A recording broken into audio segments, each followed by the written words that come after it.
Kannada big boss season 12 ఇవాల్టి episode లోన ప్రధానంగా మనం చర్చించుకోవాల్సిన అంశం ఏంటంటే ఎవరి వ్యక్తిత్వాల గురించి ఎవరు ఎలా మాట్లాడుకుంటున్నారు అనేది. ఎందుకంటే ప్రత్యేకించి టాస్క్ అంటూ ఏమీ లేదు. ఈరోజు నామినేషన్స్ కూడా ఆల్రెడీ అయిపోయిన ధర్మిల. ఇప్పుడు మనకు మిగిలింది ఏంటి అంటే కనుక ఉత్తమ ఎవరు, కలిపి ఎవరు. సాధారణంగా ఉత్తమ కలిపి అంటే ఆ వారం మొత్తం చూసుకుని చెప్పాలని అంటుంటారు, కానీ ఎటువంటి సందర్భంలో కూడా అది జరగదు. వాళ్ళ వ్యక్తిగత కారణాలు, వాళ్ళకి ఎప్పుడు ట్రిగ్గర్ అయిన పాయింట్స్ వాటిని పట్టుకొని కలిపేగా నిర్ణయిస్తూ ఉంటారు. అలాగే ఉత్తమ ఏంటంటే ఒక ప్యాటర్న్. సుదీప్ గారు ఎప్పుడు చెప్తుంటారు, ఈ ఇంట్లోన నామినేషన్ చేసిన ఉత్తమ కలిపి ఇచ్చిన ఒక ప్యాటర్న్ ప్రకారం పెడతారు. ప్యాటర్న్ ప్రకారం వెళ్ళడం అంటే ఏంటి, ఎవరు ఒకరిద్దరు మొట్టమొదటి సెట్ చేస్తారు, మిగిలిన వాళ్ళు దాన్ని ఫాలో అయిపోతారు. నాకు ఇవాల్టి ఎపిసోడ్ చూస్తే సరిగ్గా సుదీప్ గారు ఏమన్నారో ఆ మాట 100% నిజమని అనిపించింది. ఎందుకు అంటే ఇక్కడ బిగ్ బాస్ గారు ఒక మాట ఇచ్చారు. ఏంటి, మీరు అంటే మొదట ఈ ఇంట్లోన ఖచ్చితమైన నిర్ణయాలు తీసుకోవడానికి చేత కాని వాళ్ళు ఎవరు అని ఒక చిన్న యాక్టివిటీ ఇచ్చారు. అంటే ఎవరికి డెసిషన్ పవర్, అసెప్టివ్నెస్ ఎవరికి లేదు, ఎవరు డెసిసివ్ గా ఉండలేకపోతున్నారు, సరైన సమయంలో సరైన నిర్ణయం తీసుకోలేకపోతున్న వాళ్ళు ఎవరో నిర్ణయించండి, తమ కారణాలు చెప్తూ మీరు నిర్ణయించాలి అని స్టిక్కర్లు, అంటే థమ్స్ అప్ థమ్స్ డౌన్ 2 స్టిక్కర్లు ఇవ్వాల్సి పెట్టింటారు. అక్కడ చాలా మంది రక్షిత కొంతమంది చెప్తారు, ఆ తర్వాత ధనుష్కు చెప్తారు, గిల్లీకి చెప్తారు, ఆ తర్వాత అశ్వినికి చెప్తారు. కాకపోతే ఎక్కువ మంది చెప్పేది రక్షితకు చెప్పే కారణాలు ఏంటంటే, మీరు ఏ సందర్భంలో ఎలా మాట్లాడతారో తెలియదు, మీ పర్స్పెక్టివ్ ఏంటో తెలియదు, మీరు ఏ విధంగా నిర్ణయాలు తీసుకుంటారో కూడా తెలియదు, కానీ మీరు తీసుకునే నిర్ణయాలను మీరే వ్యతిరేకిస్తూ ఉంటారు. దీనికి చైత్ర కరెక్ట్ ఒక కారణం చెప్తుంది. చైత్ర ఏం చెప్తుందంటే, మీరు నిర్ణయం తీసుకునేటప్పుడు స్పష్టంగా ఉండాలి, ఆ నిర్ణయానికి కట్టుబడి ఉండాలి. ఫర్ ఎగ్జాంపుల్, మీరు నామినేషన్ చేసే సమయంలో రక్షిత గిల్లీని నామినేట్ చేస్తూ ఎటువంటి సమయంలోనూ ఎటువంటి సందర్భంలోనూ ఇతను ఇంట్లో ఉండడానికి అర్హుడు కాడు అని చెబుతుంది. ఎందుకు, ఇతను కొంచెం వేరే రకంగా వ్యవహరిస్తాడు, పాక్షికంగా వ్యవహరిస్తాడు, లేదా సరైన నిర్ణయాలు తీసుకోవడం, లేదా ఓవర్ కామెడీ చేస్తాడు, ఏ కాళ్ళు లాగుతూ ఉంటాడో సంథింగ్ కారణాలు చెప్పి ఎటువంటి పరిస్థితుల్లోనూ మీరు ఉండకూడదు.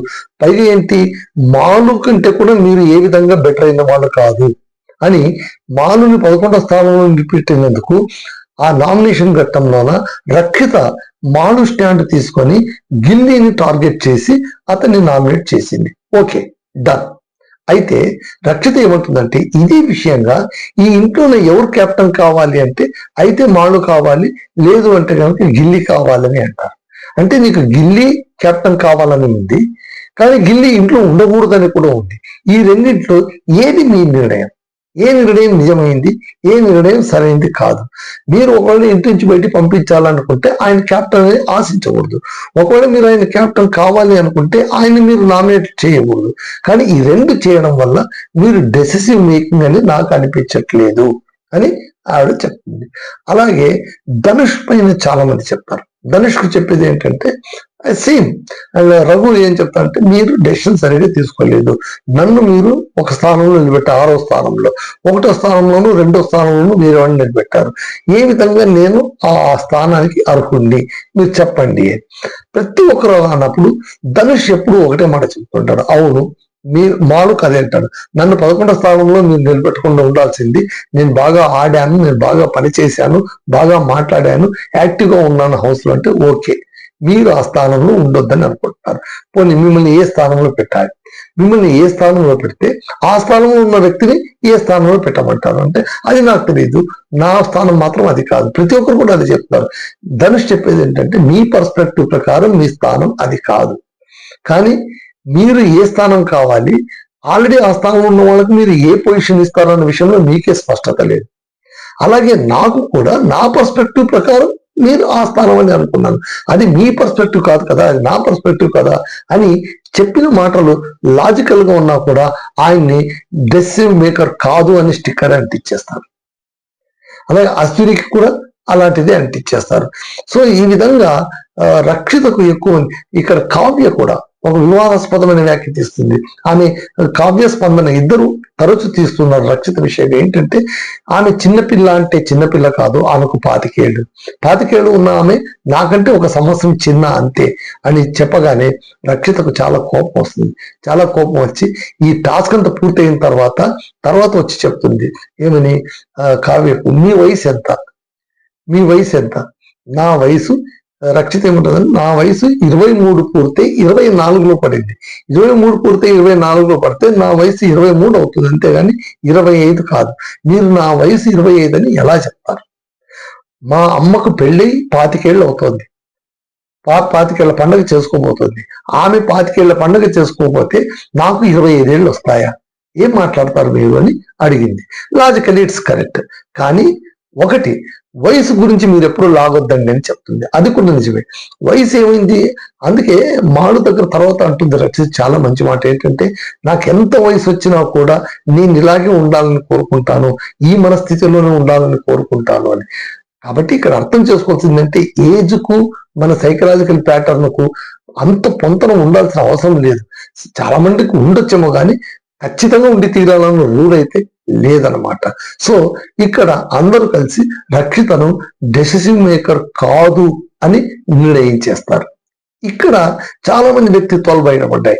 ఒకరి వ్యక్తిత్వాన్ని గురించి మనం చెప్పేటప్పుడు మన మాటలేంటి, మనం ఎలా, ఇప్పుడు కావ్య చెప్పిన మాట అలాగే ఉంది, బట్ చైత్ర చెప్పిన మాట లాజికల్ గా ఉంది. ఇక్కడ రక్షిత ఏమంటుందంటే, నామినేషన్ చేసేటప్పుడు నా కారణాలు వేరు, అప్పుడు నాకున్న ఆవేశం వేరు, అప్పుడు నాకున్న కోపం వేరు. నేను నామినేట్ చేసేసిన తర్వాత నా ఆవేశం తగ్గిపోయింది, నా కోపం తగ్గిపోయింది. ఆ తర్వాత నేను మళ్ళీ అదే కోపాన్ని నేను క్యారీ ఫార్వర్డ్ చెయ్యను అని స్పష్టంగా చెప్తుంది అనమాట. సో ఆమెకున్నటువంటి ఈ ఆలోచన ప్రకారం ఆమె ముందుకెళ్తుంటే అంత మాత్రం ఆమె డెసిసివ్ మేకర్ కాదు అని చెప్పడం తప్పవుతుంది. అది మిగిలిన వాళ్ళు ఆలోచించుకుని ఉంటే బాగుండేదేమో నాకు అనిపిస్తుంది. అలాగే కలిపే ఉత్తమ ఎవరు, కలిపి ఎవరు అని చెప్పే విషయంలో కూడా అందరూ అంటే మొదట ఒకరిద్దరు చైత్ర ఎందుకంటే ఆమె వచ్చి బాగా యాక్టివ్ గా ఉంది, బాగా పర్ఫార్మెన్స్ చేసింది, ప్లస్ స్పందనకు ఇంజూరీ అయినప్పుడు ఆమె తరఫు నుంచి ఆడింది. అశ్విని చాలా మంచి మాట చెప్తుంది. ఆమె ఏం చెప్తుందంటే ఒకరి తరఫున ఆడాలి అన్నప్పుడు మనకు డబల్ వెయిట్ ఉంటుంది. ఏంటి, మనము ఆడాలి, వాళ్ళ తరఫు నుంచి ఆడాలి. ఆటలు ఓడిపోతే మనకు బాధ ఉంటుంది, మన తరఫున ఎవరి తరఫున ఆడతామో వాళ్ళకు బాధ ఉంటుంది. ఈ రెండు ఉండకూడదు అంటే చాలా జాగ్రత్త ఆడాల్సి ఉంటుంది అని ఆవిడ చెప్తుంది అనమాట. సో ఇక్కడ చైత్ర స్పందన తరఫున ఆడినా కూడా చాలా బాగా ఆడింది, స్పష్టంగా ఆడింది, ఆడి గెలిచింది. గిల్లి కూడా అదే మాట అంటాడు. ఏమి ఇక్కడ చైత్ర ఆడడంలోన చాలా అద్భుతంగా ఆడింది. ఆమె ఆ పొడుపు కథను విడగొట్టకోవడమే కాదు, ఆ కౌంట్ చేసుకునే పద్ధతి, గాజుల్ని కౌంట్ పెట్టుకొని ఆ సంఖ్యని కౌంట్ చేసుకోవడం కూడా చాలా పద్ధతిగా తనకు ఒక ఫార్మాట్ ఫాలో అయిపోయి ఆమె చకచక చేసింది, వెళ్ళి తీసింది, తాళం తీసింది అని. సో ఇక్కడ చివరి దాకా వచ్చి కన్ఫ్యూషియస్ గా మారిపోయింది ఎవరు అంటే కనుక అశ్విని. ఆమె ఖచ్చితంగా వచ్చింది చాలా తొందరగా, అదే చెప్తుంది ఎవరితోనో రఘుతోనో ఎవరితోనో చెప్తుంది. ఆమె ఏం చెప్తుందంటే, నేను 21 నిమిషాలకే లోపలికి వెళ్ళిపోయాను. రజిత్ చెప్తుంది. రజిత్ ఏం చెప్తుందంటే, నేను ఆట బాగా ఆడతాను, 21 నిమిషాలకే నేను ఆ పెట్టె దగ్గరికి వెళ్ళిపోయాను, 37 నిమిషాలకు చైత్ర వచ్చింది, ఆమెకు సక్సెస్ అయింది, నేను సక్సెస్ కాలేదు, చివరి నిమిషంలో ఏదో తేడా కొట్టిందంటే అక్కడ రజిత్ అదే అంటాడు. అదే మీరు అర్థం చేసుకోవాల్సింది. మీరు అర్థం చేసుకోవాల్సింది ఏంటంటే, మీరు ఆటను అర్థం చేసుకుంటున్నారో లేదో. రూల్ బుక్ లో 1కి 10 సార్లు చదువుతున్నారు, మళ్ళీ 10 సార్లు చదివినప్పుడు కూడా మీకు ఆట ఎందుకు అర్థం కావట్లేదు? అందుకోసమే మీరుగా ఉండట్లేదు, మీరు వేరుగా ఉండేందుకు ప్రయత్నిస్తున్నారేమో అని అతను చెప్తారు. ఇదే మాట ధ్రువంత్ దగ్గర మాట్లాడేటప్పుడు ధ్రువంత్ అదే చెప్తాడు. మీరు వచ్చినప్పుడు వైలెంట్ గా వచ్చారు, ఒక ఫైర్ బ్రాండ్ గా వచ్చారు. సో ప్లస్ ఆర్ మైనస్ మీకు ఆ ప్యాటర్న్ పైనే పడిపోయింది. ఆ తర్వాత ఒకనొక స్టేజ్ లో మిమ్మల్ని మీరు మార్చుకోవాలనుకున్నారు. You want reconstruct yourself, మీరు రీఫార్మ్ కావాలనుకున్నారు, రీలాంచ్ చేసుకోవాలనుకున్నారు. ఎప్పుడైతే మిమ్మల్ని మీరు రీలాంచ్ చేసుకోవాలనుకున్నారో వెంటనే పక్కన్న వాళ్ళు మీరేంటి ఇలా చేస్తున్నారు, ఇలా ఉన్నవాళ్ళు ఇలా ఎందుకు అయిపోయారు అని అంటున్నా కూడా ఇక్కడ మీ వ్యక్తిత్వాన్ని మీరు వదులుకోకూడదు. మీరు ఏదైతే మారాలని స్టికాన్ అయ్యారో దానికి స్టికాన్ అయి ఉంటే అప్పుడు మీ ఒరిజినాలిటీ బయటపడుతుంది. అలా కాకుండా మళ్ళీ మీరు రియాక్ట్ అయ్యారనుకో వైల్డ్ గా, మీ పాత అస్థిని బయటకు వస్తుంది. ఇప్పటిదాకా ఆడింది నాటకం అయిపోతుంది. జాగ్రత్త మేడం అని చెప్తారు. అద్భుతమైన మాట ఇది. సో ఇక్కడ చాలా మంది కూడా గిల్లీ నటన అందరూ ఏమంటారు, నువ్వు కామెడీ చేస్తావు, నీ కామెడీ పనికి రాంది, మా వ్యక్తిత్వాన్ని దెబ్బతీస్తుంది, పర్సనాలిటీ అంటే పర్సనల్ మ్యాటర్ కు కామెడీకి మధ్య ఉన్న థిన్ లైన్ నువ్వు పాటించట్లేదని రఘు చెబుతాడు. ఆ తర్వాత అందరూ చెప్తారు, స్పందన చెప్తుంది, స్పందన మళ్ళీ రక్షితకి ఇస్తుంది. అందరూ అంటే ప్రతి ఒక్కరూ కూడా, రఘు, రషిక, ఆ తర్వాత సూరజ్, వీళ్ళందరూ కూడా గిల్లికే కలిపేని ఇస్తారు. సో ఈ వారం కలిపేగా గిల్లి. కాకపోతే గిల్లి కూడా ఓకే, తను కామెడీ చేస్తున్నాడు, తను ముందుకు వెళ్తున్నాడు, అవన్నీ వేరే మాట. కొంచెం తాను కూడా జాగ్రత్తగా ఉండాలి. పైగా ఏంటి, అశ్విని ఆ తర్వాత రాశిక ఇద్దరు కూర్చొని మాట్లాడేటప్పుడు గిల్లి విషయంలో ఒక మాట అంటారు. ఏంటంటే గిల్లి మనం అనుకున్నంత అమాయకుడు కాదు, కేవలం కామెడీ చేసి వెళ్ళిపోయే రకం కాదు. అతను బాత్రూంలో ఒక నెపంతో వస్తాడు, వచ్చి మన మాటలన్నీ వింటాడు, వీరి స్పందన దగ్గర, కావ్య దగ్గర చర్చకు పెడతాడు. అలాగే స్మోకింగ్ జోన్ లో కూడా వెళ్తాడు, అక్కడ వాళ్ళు మాట్లాడేది కూడా వినొచ్చి బయట పబ్లిసైజ్ చేస్తాడు. ఆయన ఇలా పీపింగ్ చేసేటువంటి పర్సనాలిటీ గిల్లీది అని రాశిక చాలా తీవ్రమైన ఆరోపణలు చేస్తుంది అనమాట. సో ఇక్కడ కూడా ఒక్కొక్కరి వ్యక్తిత్వం గురించి, అంటే ఈ ప్యాటర్న్ మొత్తం కూడా క్యారెక్టరైజేషన్ లేదా క్యారెక్టర్ ప్రూవింగ్ లేదా క్యారెక్టర్ అనలైజేషన్ పరంగానే ఈ ఎపిసోడ్ మొత్తం సాగిందని నాకైతే అనిపించింది. అలాగే అందరూ కూడా గిల్లీని కలిపించేస్తారు, అతను జైలుకి పంపించేస్తారు, ఉత్తమ కింద చేతకిస్తారు, ఆమెకు అవార్డు ఇస్తారు, మేమంటే ఇస్తారు. అంతకుముందు డెసిసివ్ మేకర్ లోన ఇబ్బంది పడ్డారు అని ముగ్గురిని తేల్చి చెప్తారు. ధనుష్, అశ్విని, ఆ తర్వాత రక్షిత, వీళ్ళు ముగ్గురిని లోపలికి పిలిచి బిగ్ బాస్ ఒక టాస్క్ ఇస్తారు. ఇప్పుడు 10,000 పాయింట్ల వర్త్ అయిన లగ్జరీ బడ్జెట్ ఉంది. ఈ బడ్జెట్ మీ ముందు ఉంచుతున్నా, మీ ముగ్గురు డెసిసివ్ మేకింగ్ లో రాంగ్ అని అంటున్నారు కదా, మీకు ఇది పరీక్ష. ఏంటి ఈ యాక్టివిటీ అంటే, మీరు ఈ 10,000 పాయింట్లు మాకు కావాలి, మీకు కావాలన్నా లేదా ఇంటికి వదిలిపెడతారా? ఒకవేళ మీకే కావాలనుకుంటే అది మీకే ఉంటుంది, ఇంటిల్లిపాది కూడా ఈ బడ్జెట్ రాదు. ఇంటిల్లిపాదికి వదిలితే అందరికీ ఉంటుంది, మీ ముగ్గురికి ఉండదు. వీళ్ళు పెద్ద మనసుతో ఆలోచించి మేము ముగ్గురమే తీసుకొని ఇంటిల్లిపాదిని ఎందుకు అన్యాయం చేయాలి, వాళ్ళు ఎక్కువ కదా అని చెప్పి వాళ్ళకి మొదలు పెడతారు. అయితే ఇదంతా కూడా బయట టెలికాస్ట్ అవుతుంది, మెంబర్స్ అందరు చూస్తూ ఉంటారు. మీరు ఒకటి గమనించండి, ఏ ఒక్కరూ కూడా వీళ్ళు తీసుకున్న డెసిషన్ ను అప్రిషియేట్ చేయరు, క్రెడిట్ ఇవ్వరు. పైగా ఏంటి, ఏమో వాళ్ళు అలా చేశారు, వాళ్ళ ఇష్టం అని అంటారు.